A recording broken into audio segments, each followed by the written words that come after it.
Now, you mentioned that the left hemispheric way of perceiving tends to take the life out of stuff. Yes. Tends to devitalize. Yes. And take the spark. Yes. Of reality from. And it's interesting. I mean, the Apollonian and the Diocletian ways of looking at things. I think Nietzsche spoke about. You write about in the book as well.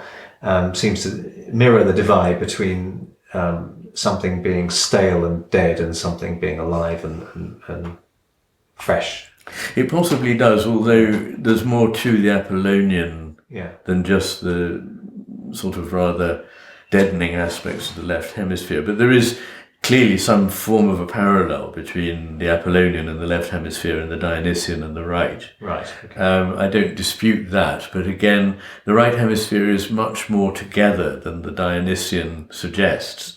For example, it is the one that actually can see nuances and fine points in a position, which is not notably the Dionysian one, where one is drunk and with wine and in a frenzy of ecstasy. And nor is the left hemisphere capable of some of the more beautiful, orderly things that the Apollonian brings to us. But I think one thing that's really, really struck me in researching the book that I'm just finished writing, at least the draft, is how many people and peoples in the world have somehow intuited that they have two minds. It's quite extraordinary.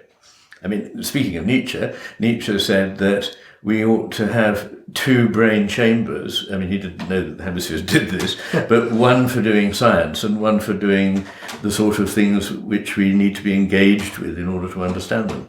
In fact, I believe that scientists need to be able to do the tightrope walk between engagement and detachment, that it's not just a purely detached matter, and that you really don't understand things if you're only detached. So, but anyway, that's just an aside. But, I mean, for example, Pascal in the 17th century said, the two minds in us are so distinct that some people have thought we have two souls. And I've looked at many cultures, ancient and more modern, and found that there are mythologies in all of them about this kind of thing. There's one particularly rich one in the Iroquois American native tradition, which I'm not going to talk about now, but is so beautiful. I've given it a pride of place near the end of my book. So, and you have the advantage of coming from a humanities background before becoming a scientist. Yes. So you have these two parts to your experience as well. And it does seem that some of these traditional cultures intuited that we have these dimensions to us, which in some ways can work together, can be in balance, but can also lose balance. Yes, absolutely. As well. That always comes into the mythology. It's not just that we have two minds, as it were, but that one of them, the one that sees less, is always trying to usurp the one that sees more. I mean, it's there in the Kabbalah, it's there in The Secret of the Golden Flower, a Taoist writing of the 8th century. It's there in the Native American Indian stories. It's there in fact, in Greek mythology as well, and also in some of the more modern philosophers have intuited that there's part of us that needs to be kept in check. David Bohm has something very interesting to say about this. David Bohm, of course, being a famous theoretical physicist, but also a philosopher.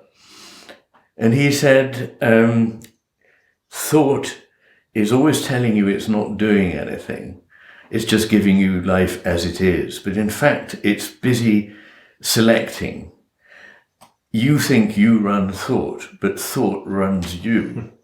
You are many times the puppet of thought. And by thought, he makes it clear that he means the explicit mind, not all of our thinking, most of which goes on unconsciously, but the consciously explicit mind, which he says is always dividing things up and then saying the divisions were there all along, and is separating itself from emotion and the body. He actually says these things. He's turning that into psychological and neurophysiological fact, that is a distinction between the left hemisphere and the right hemisphere.